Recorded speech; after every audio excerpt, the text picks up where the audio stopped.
actually grew up in Bethesda, Maryland, just outside of Washington, D.C. Went to medical school at Georgetown and then came up here for my residency at Robert Packer. Went on to Dartmouth to do my cardiology fellowship and loved this area and came back here for practice. And I've literally been here since '91.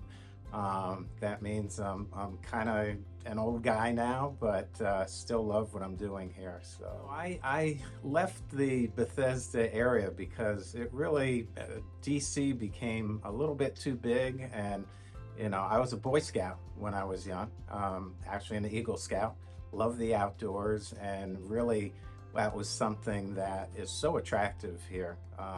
Whether it's hiking, whether it's going to the gorges, boating, swimming, fishing, whatever it is. For those that like hunting, I'm not a hunter, but you can't beat this area. It's beautiful. It's got four seasons, and it's what attracted me and what's kept me here. When I came here for my residency, I wasn't completely sure, what I would be doing.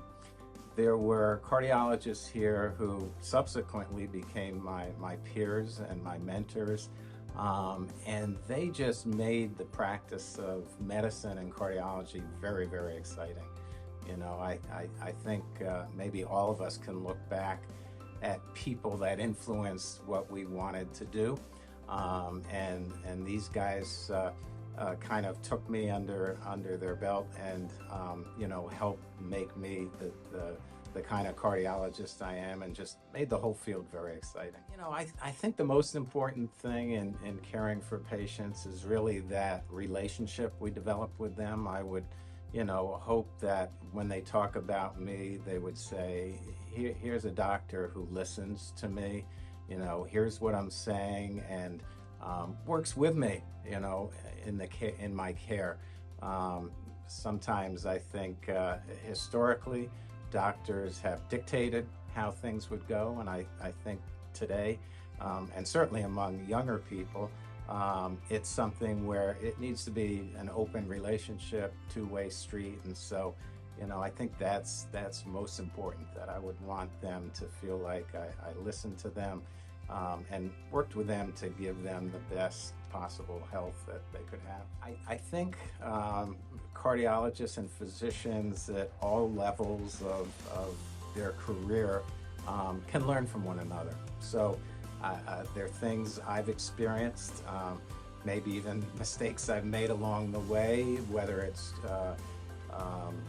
how I might care for a certain patient, or how I might interact with an administrative partner, that I would hope I could teach others that have come along after me not to make those same errors.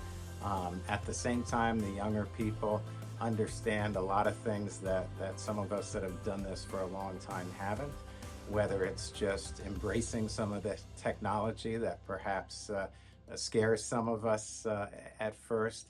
I think we can all offer one another things that make our lives easier and make the care of our patients even better.